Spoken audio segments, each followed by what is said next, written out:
On est parti pour le point actu hardware de ce mercredi 7 avril 2021. Aujourd'hui au programme des salons, toujours et encore annoncés uniquement online, bien sûr, pas de salon physique. Petit point sur le service La classe à la maison et d'autres services de l'éducation nationale qui ont connu des problèmes divers et variés. Donc voilà, il y a eu des problèmes pour le lancement, ça arrive souvent, c'est pas grave, ça va être corrigé. Et il y a aussi eu visiblement des actes de malveillance, et ça c'est un autre problème. On va parler un petit peu de pénurie. Pénurie, vous savez, des consoles, des cartes graphiques, mais aussi dans d'autres industries telles que l'automobile. Voilà, visiblement, il se passe plein de choses expliquent ces problèmes actuels, mais aussi des, des erreurs humaines aussi. Ensuite, on parlera de Dell, on va avoir plusieurs news avec Dell aujourd'hui. Première news de Dell sur des ordinateurs portables, des Dell G15 et des Alienware M15 avec enfin des processeurs AMD dedans. Donc processeur AMD Ryzen 5000 portable pour avoir des vrais monstres de puissance. Hein. Ça promet plutôt du lourd. Ensuite, on aura un nouveau micro d'une marque bien connue, micro plutôt professionnel avec les connectiques professionnels et un prix plutôt correct pour un micro professionnel. On rappelle un plutôt micro studio. Je vais en parler vite fait, même si mes connaissances sur le son sont plutôt limitées. On aura ensuite quelques statistiques que j'adore, les statistiques Steam qui nous donnent le pourcentage de joueurs ayant un processeur Intel ou AMD et la carte graphique utilisée. Donc on a le modèle exact des cartes graphiques et la marque du processeur. C'est plutôt intéressant et des petites tendances. On se doute pas.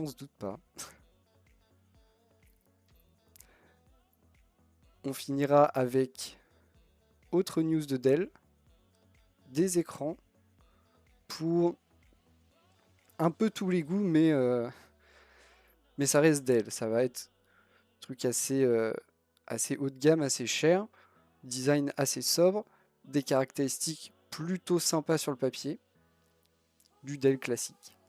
Et on finira avec quelqu'un qui s'est amusé à faire la plus grosse Nintendo Switch du monde. Voilà, hein, des gens ont du temps à perdre, des trucs... Non, en vrai, c'est marrant, mais bon, pas très utile, mais marrant. On commence du coup directement avec le salon, le TGS, le Tokyo Game Show, qui se déroulera du 30 septembre au 3 octobre prochain. Donc vous voyez, on a le temps.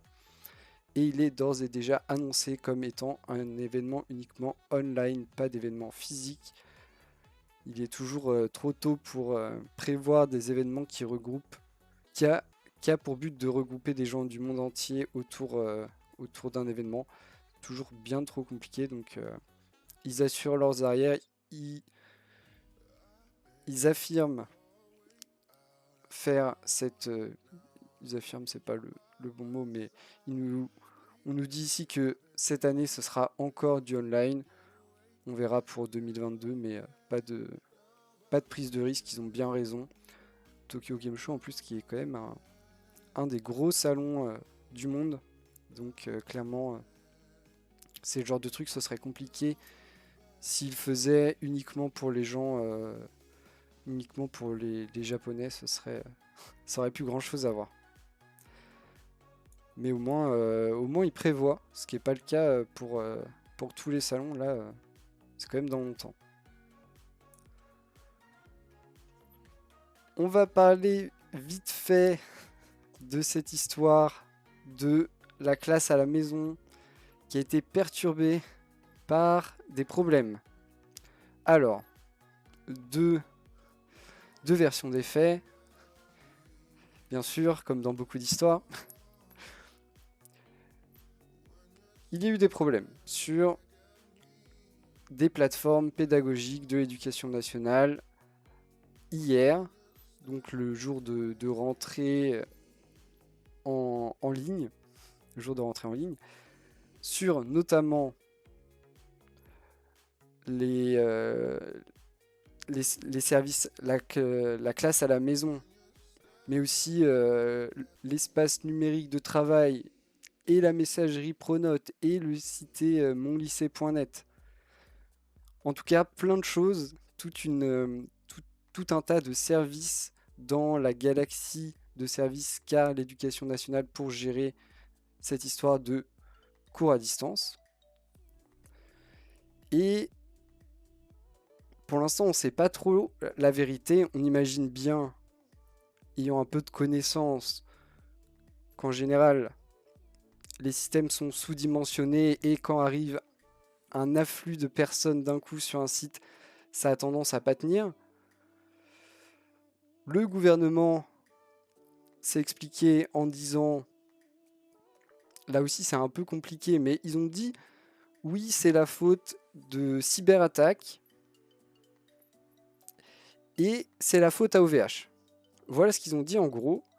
Ils ont dit qu'ils ont subi des cyberattaques et que suite à l'incendie, il y a maintenant tout de même quelques temps à Strasbourg d'un des sites de data center d'OVH, et bah ils ont été impactés. Sauf que normalement, depuis le temps, ils auraient dû rétablir les choses. Ça fait quand même quelques temps que cet incendie malheureux s'est passé. Et normalement, le travail aurait dû être fait pour faire migrer autre part ou s'assurer avec OVH que les services sont toujours bien fonctionnels à 100% et peuvent toujours subir un afflux de personnes. Parce qu'en fait, c'est aussi ça le problème. Donc, deux sons de cloche, d'après le gouvernement, cyberattaque et OVH qui a eu des problèmes pour gérer parce que incendie à Strasbourg. D'après les syndicats, plutôt forte affluence et sous-dimensionnement des systèmes, ce qui fait que voilà, ça sature. C'est souvent le cas. Depuis, tout de même, il y a eu une enquête de lancée pour cyberattaque contre le CNED et la plateforme Ma classe à la maison par la préfecture de police de Paris. Donc, j'imagine qu'il y a des raisons de lancer cette enquête, en tout cas j'espère. Il y aura une enquête de fait et là c'est aux gens appropriés et formés pour de nous donner la vérité. Mais ça n'explique pas tout. Ça n'explique pas tout. On ne peut pas non plus mettre cette histoire de cyberattaque en bouc émissaire de toutes les défaillances des différents services. Peut-être que ma classe à la maison a du coup été impacté fortement par ces cyberattaques. Les autres services normalement n'auraient pas dû. Ou sinon il y a encore des plus gros problèmes, et ça c'est encore une autre histoire. Mais il y aura une enquête et on aura la vérité, enfin normalement, si tout le monde fait bien son travail. Ça paraît tout de même assez suspect. Qui aurait envie d'aller pirater ce genre de plateforme? Il n'y a tout de même pas grand-chose à y gagner. Mais bon, on verra. En tout cas, visiblement, ce premier jour n'a pas été une réussite. Ça va être corrigé, bien sûr. À chaque fois, pour beaucoup de services en ligne ou de sites internet, être bien dimensionné, c'est compliqué. On pense être bien dimensionné jusqu'au moment où il y a un afflux plus important que ce qu'on aurait pu prévoir et du coup une saturation, ce qui fait en général tout planter. Donc voilà, ils vont faire les petits réglages pour que ça marche et pour qu'il n'y ait plus de problème. Encore une fois, si les gens font bien leur travail, c'est pas le cas, bah ça ne marchera pas. Voilà, mais encore une fois, pas une super réussite d'une plateforme gouvernementale. Dommage. Dommage, on a quand même un certain savoir-faire en France, mais pas utilisé partout, visiblement. On continue avec la pénurie qui nous pose des problèmes dans plusieurs secteurs. Ici, nommés notamment les consoles next-gen ou les cartes graphiques dernière génération, mais aussi l'automobile. Et oui, aussi automobile. Et visiblement, bien sûr, il y a eu tout un tas d'événements, notamment la crise sanitaire qui a forcément impacté aussi la production. Mais apparemment, d'après les analystes, aussi des mauvais calculs, donc des erreurs humaines, notamment au moment du début de la crise, où du coup, une grosse partie de la production mondiale s'est arrêtée. Salut Kid Cash. Tout le monde s'est arrêté par peur qu'il n'y ait plus de vente nulle part, et du coup, bah, ça a vraiment stoppé net. Sauf que, oui, il y a eu beaucoup de ralentis, mais on s'est vite tourné vers le télétravail, qui lui nécessite du matériel. On a aussi passé beaucoup de temps chez nous, donc beaucoup de personnes ont eu envie de s'acheter une nouvelle télé, de quoi être un peu mieux à la maison. Et souvent, ça passe par du matériel informatique, électronique de nos jours. Et au final, eh bah, en même temps, on a tout arrêté. Donc, on est arrivé à un moment où plus de stock, plus de production, il fallait tout remettre en route. Et là, bah, tout le monde en a besoin parce que plus personne n'a rien. Et on n'a plus la capacité de production pour alimenter tout le monde. Et on arrive avec des problèmes de pénurie partielle, en tout cas pour les consoles et les cartes graphiques. Il y en a de produits, mais vraiment trop peu pour contenter la demande, ce qui fait que les stocks durent quelques minutes, voire quelques secondes pour certains produits. Donc il y a aussi eu des erreurs, visiblement d'après les analystes, qui normalement doivent bien faire leur travail, donc ça doit être du concret. C'est pas étonnant que on se soit dit, quand on a vu la crise sanitaire arriver, il se soit dit il faut tout arrêter, sinon on va produire en masse pour rien et perdre énormément d'argent. Mais au final, est-ce qu'ils perdent pas aussi de l'argent maintenant parce que ils peuvent plus fournir à tout le monde et du coup bah ça crée du mécontentement. Sûrement que c'est pas une situation simple. Il faut noter aussi qu'on parle des trucs dernière génération avec les dernières finesses de gravure machin. Mais pas que. En fait, il y a aussi d'autres produits, des produits qui vont un peu partout, notamment des puces qui font un peu rôle d'interface entre différents composants, qui sont des technologies bien plus anciennes, notamment des trucs gravés en 16 nanomètres, donc rien à voir avec les finesses de gravure utilisées pour les processeurs par exemple.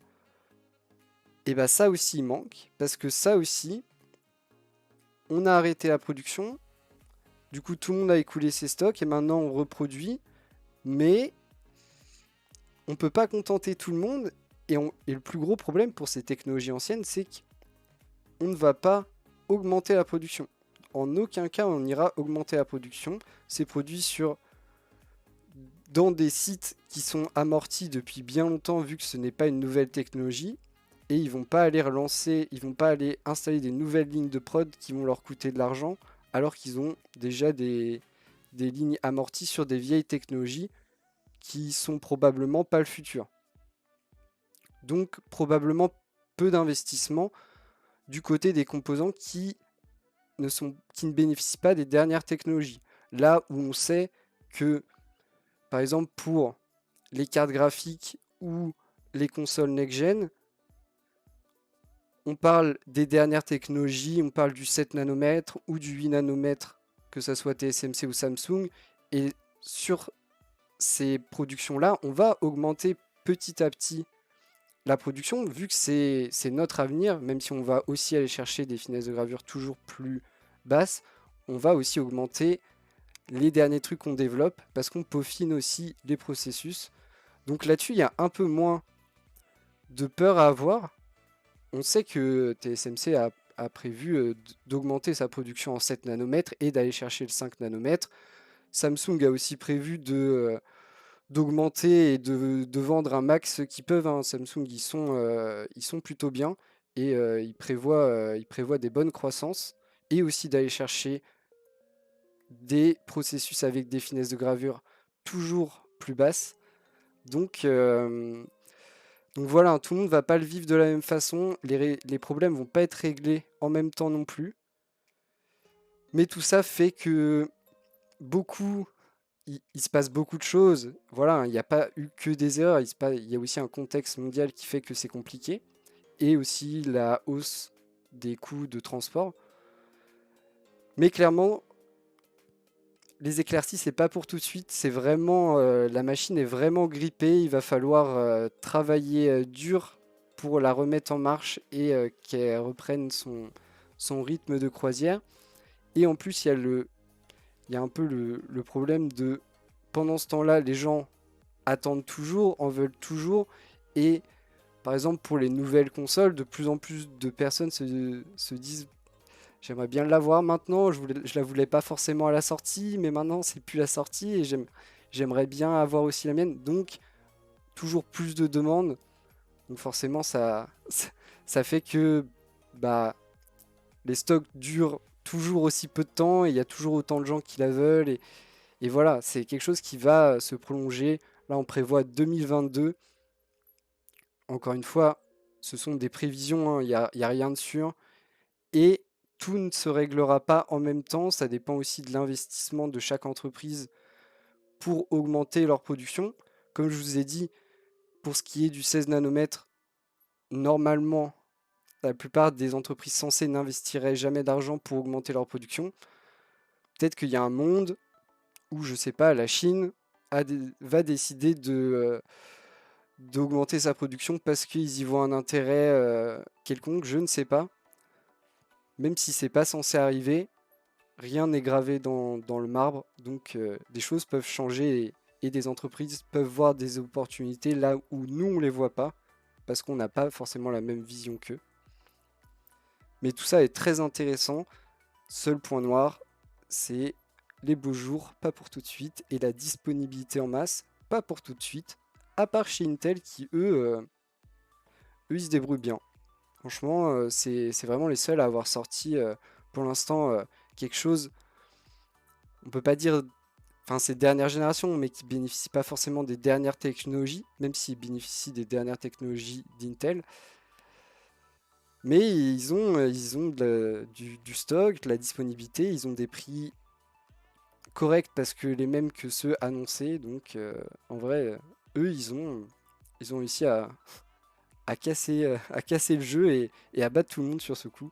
Bien joué à eux, on peut leur accorder ça, même si leur génération de processeurs, c'est peut-être pas la meilleure qu'on ait vue, mais on peut pas tout avoir. On continue avec du PC portable. On va être sur du PC plutôt haut de gamme. On est chez Dell. Deux modèles, un Dell, un Alienware. Alienware étant la branche gaming de Dell, donc avec un look un peu plus gaming, un peu plus agressif. Du coup, G15 et M15. G15 pour le Dell, M15 pour l'Alienware. Vous imaginez bien, ça veut dire qu'ils font 15 pouces, incroyable, c'est dans le nom. Qu'est-ce qui est intéressant ici? C'est que pour la première fois, on a des PC Dell avec du processeur AMD. Et oui, c'est vrai qu'ils nous ont pas habitués à ça, mais aujourd'hui, on se dit qu'il peut y avoir un intérêt. Alors, ils n'ont pas non plus abandonné, ne vous en faites pas, ils n'ont pas non plus abandonné les processeurs Intel. Ils ont juste décidé de laisser le choix. Parce que Dell a toujours aimé faire ça, avoir la customisation infinie. Et en vrai, c'est dans les top tiers des PC portables. Ça restera des PC portables, ils auront le problème de se dégrader forcément plus vite qu'un PC fixe. Mais en vrai, les Dell et les Alienware, c'est vraiment du très solide. Je suis d'accord avec toi, KitKash, moi aussi je suis pas trop PC portable. Mais en vrai, ça c'est quand même la crème de la crème. On nous promet bien sûr des trucs un peu ouf, hein. On est encore une fois déjà chez Dell. Dell fait pas du ultra accessible. Ils font des trucs à des prix corrects avec des configs pas ultra folles. Mais ils font aussi beaucoup de haut de gamme. Ici, on n'a pas les prix, mais ça va être plutôt cher. Par contre, les réglages, la customisation, elle est quand même vraiment appréciable. C'est ça que je voulais vous montrer. Ici, on a à chaque fois le choix de ce qu'on veut. Si on préfère un très bel écran, un moins bel écran, plus de Hertz, moins de Hertz. Franchement, ça c'est vraiment ultra appréciable. Donc de base, on a Full HD 165 Hz. Si vous êtes dans le gaming compétitif, vous allez peut-être avoir envie d'aller chercher le Full HD 360 Hz. Peut-être. Si vous êtes plus jeu solo et que vous avez envie de dépenser encore plus cher, il y aura le QHD 240 Hz qui est quand même plutôt propre. Processeur Ryzen 7 ou Ryzen 9. Donc de quoi envoyer du lourd. En termes de carte graphique 3060 ou 3070. Donc de quoi faire tourner à peu près ce que vous voulez, hein, clairement. Jusqu'à 32 Go de RAM.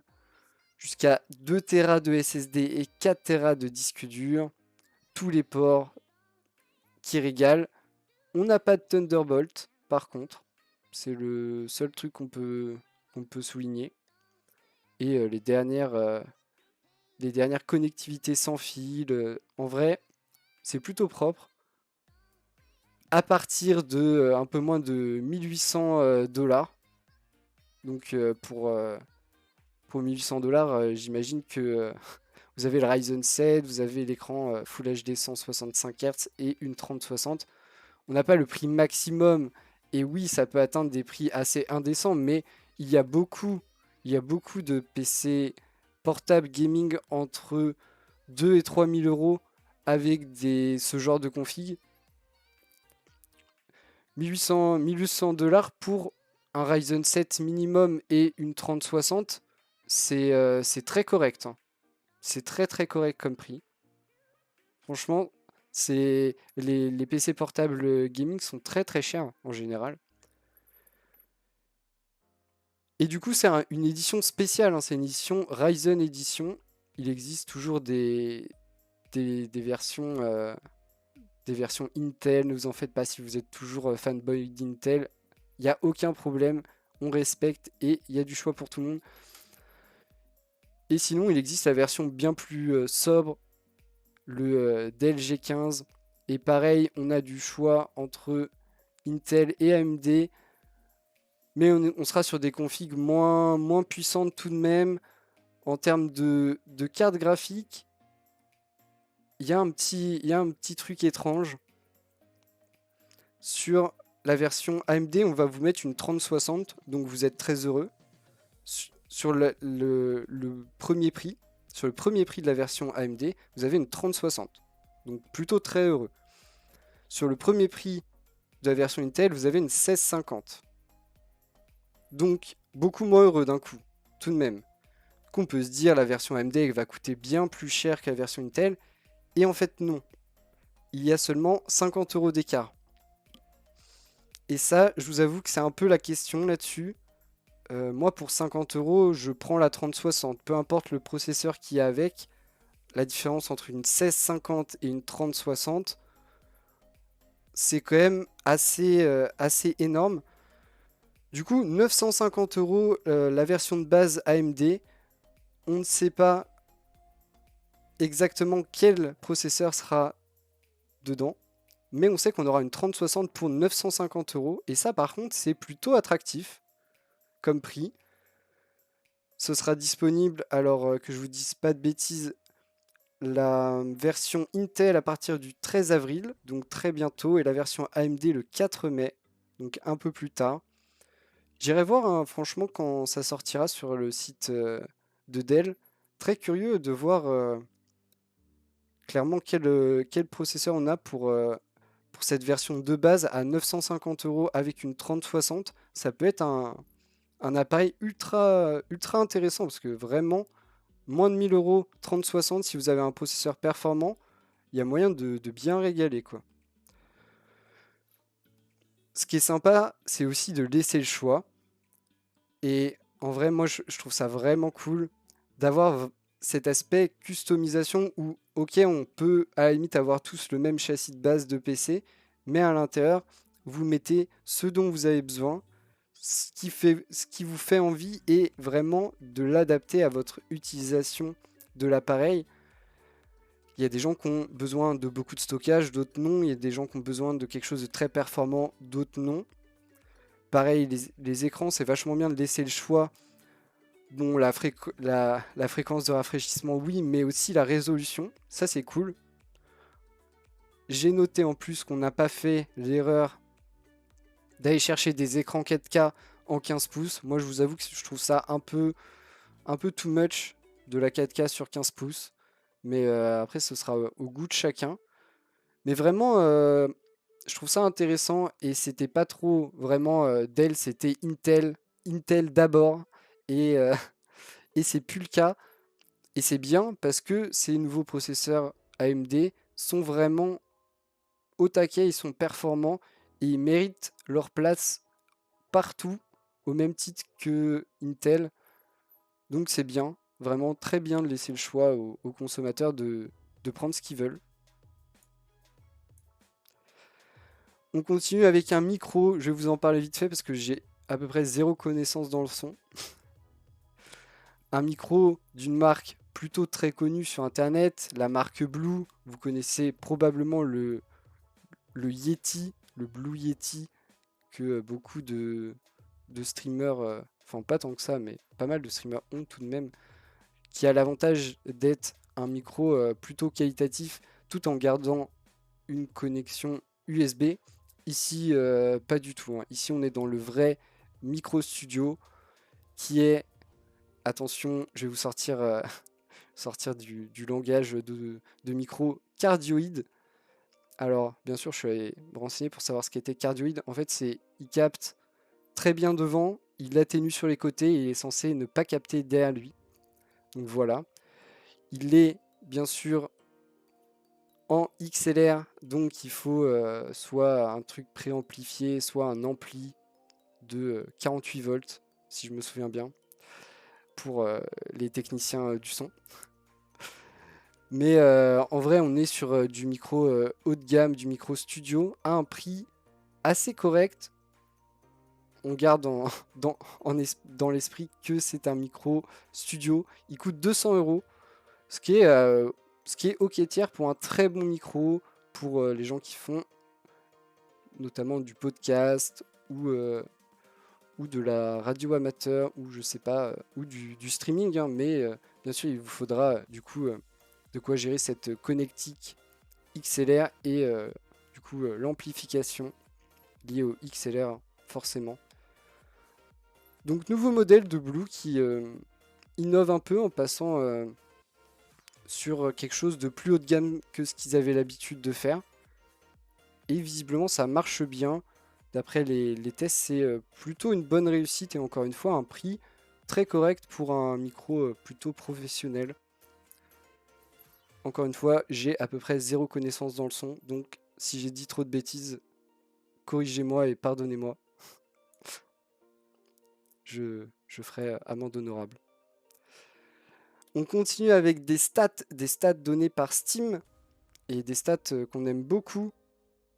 On a la répartition. Alors ici, J'espère que vous voyez à peu près. En haut, on a la répartition des utilisateurs de Steam qui ont soit un processeur Intel, soit un processeur AMD. Il faut savoir que AMD ici gagne presque 0,5%, donc Intel perd presque 0,5%. Même si Intel reste à plus de 70% de présence. Hein. Donc ils sont encore bien là et bien au taquet. Là-dessus, ils sont largement plus présents que AMD. Hein. Plus de 2 fois plus. Voilà. Et ensuite, on a les cartes graphiques. Et ce qui est plutôt intéressant, c'est que la première série 30 vient de faire son entrée dans ce top 20 des cartes graphiques les plus utilisées par les utilisateurs Steam. Bon, ça fait 1,29% des utilisateurs. C'est pas beaucoup.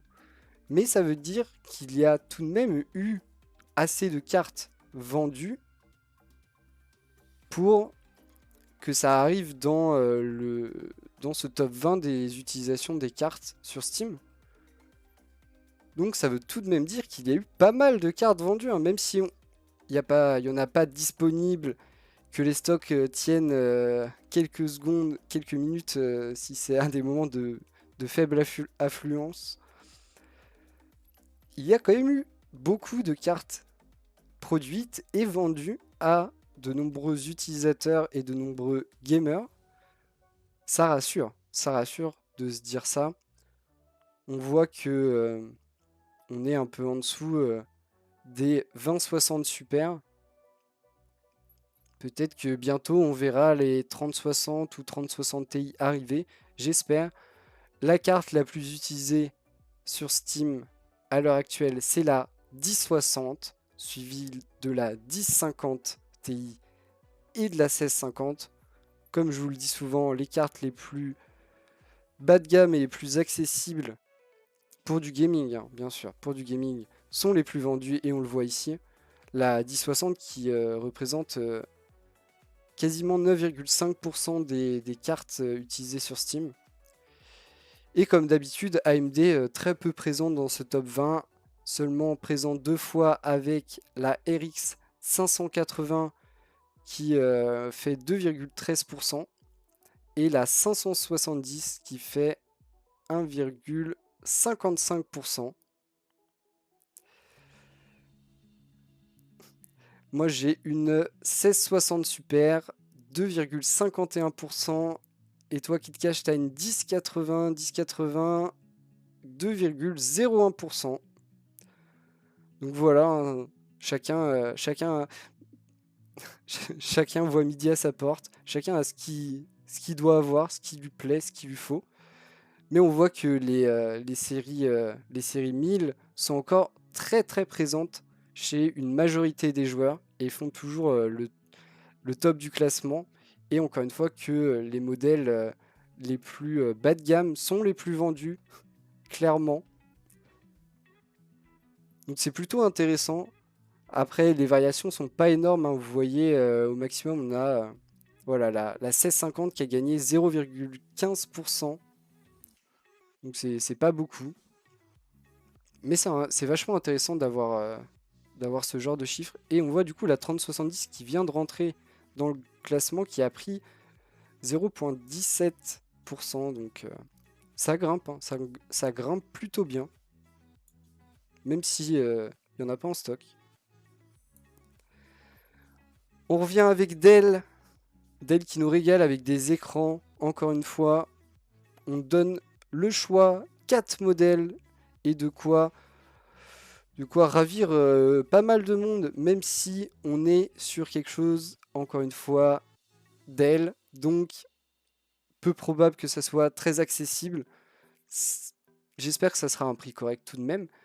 Mais on est quand même sur quelque chose moyen de gamme, haut de gamme, voire peut-être très haut de gamme pour le premier modèle. Premier modèle qui est un 34 pouces incurvé. Alors on nous dit gaming monitor. Oui et non. Oui, parce que 144 Hz, sur notre 34 pouces. Après, moyen parce que il est large. Il est 21 neuvième, donc il faudra les jeux qui prennent en charge ce genre de résolution. Ça nous donne du coup du WQHD, donc 3440 par 1440. On sera sur quelque chose de assez stylé. Encore une fois, si le jeu prend en charge le format 21 neuvième, sinon vous aurez des bandes noires. D'Alvea, on a tout ce qu'il faut pour se régaler. On nous dit, et ça me fait un peu rire, on nous dit, même avec les consoles next-gen qui bien sûr ne prennent pas en charge les affichages larges, 21 neuvième, donc voilà, eux, si vous utilisez ça avec une console next-gen, malheureusement, vous aurez des bandes noires de chaque côté. On a bien sûr pas de prix, bien sûr. Commercialisé à partir du 27 mai, on en apprendra un peu plus. C'est le plus haut de gamme annoncé, 34 pouces, 21 neuvième, 144 Hz, 1440p, et de quoi se régaler, hein. Par contre, c'est vrai que si vous avez ça, le petit jeu solo, allez, avec un peu de chance, en plus, il prend en charge le 21 neuvième. Là, vous avez une belle immersion en incurvé, un design très sobre, juste qu'il faut, vraiment juste qu'il faut. On a des petites ailettes là pour cacher un peu les connectiques, un pied très simple, vraiment très classe, pour le coup très classe. On continue avec du un peu moins cher, du 27 et 32 pouces. Encore une fois, on est incurvé. Par contre, on oublie le 21 neuvième, on repasse à du 16 neuvième plus classique. On garde le 1440p, donc plutôt propre pour, encore une fois, plutôt du jeu solo que du jeu compétitif. On monte la fréquence à 165 Hz, on garde une dalle VA. Alors ça après c'est au goût de chacun. Et encore une fois, pas de tarif pour l'instant. Disponibilité à partir du 22 juin. On verra. Et on finit avec l'écran gaming. Je vous avoue que je ne sais pas trop où il se placera celui-là en termes de prix. Je sais qu'il est vraiment axé pour le gaming compétitif. On descend en taille, 24,5 pouces. On augmente le taux de rafraîchissement à 240 Hz. On vient y greffer la petite certification G-Sync en plus du FreeSync, qui est à peu près présent partout maintenant. Et on passe en Full HD, IPS. Je sais pas combien il va coûter. Je sais pas vraiment si ils vont en faire, si ça a vocation à être du très haut de gamme ou pas. Je suis un peu curieux. Parce qu'on descend quand même vachement la résolution. On repasse sur du Full HD. Mais on va grappiller de la fréquence de rafraîchissement. Clairement, ça, c'est l'écran pour du FPS compétitif. Ça va vous régaler. Encore une fois, on n'a pas de prix, hein, bien sûr. Disponibilité à partir du 27 mai, mais pas de prix. Ça, c'est la grande classique chez Dell. D'ailleurs, j'étais étonné d'avoir les prix des portables qu'on a présentés avant. Je pense, ça, en général, Dell, il donne le prix Day One de la sortie, pas avant. Mais plutôt sympa. Encore une fois, on reste sur le même design, quelque chose de très sobre. Moi, j'aime bien ça. C'est travaillé, mais ça reste très sobre. C'est pas quelconque, c'est travaillé en restant sobre. Et bien sûr, j'oubliais de le dire, mais le dernier n'est pas incurvé, il est plat. Encore une fois, c'est vraiment au goût de chacun. Je sais pas, moi j'aime bien les deux. J'aime bien, enfin, ça dépend de l'utilisation en fait. Ça dépend de l'utilisation. Il faudrait un écran qui soit incurvé, soit plat. Je crois que ça existe en plus. Enfin, ça coûte une blinde. On finit avec du grand n'importe quoi. Quelqu'un qui s'est amusé à faire la plus grande Switch du monde. Attention, voilà, vous avez sa main, son bras. Et voilà la Switch. Et elle fonctionne. Alors, les 29 kg, 177 cm. Et voilà le rendu. C'est fou, hein. Mais en fait, c'est carrément de la triche, hein, parce que, bien sûr, c'est en fait un contrôleur et un écran et une vraie Switch, hein. Il y a juste eu un bricolage avec une Arduino pour faire que ces contrôleurs géants soient bien interprétés par la Switch. Mais sinon, ça reste impressionnant et bien joué à lui. Déjà, il fallait avoir l'idée et ensuite la déterre, clairement. Mais voilà, hein.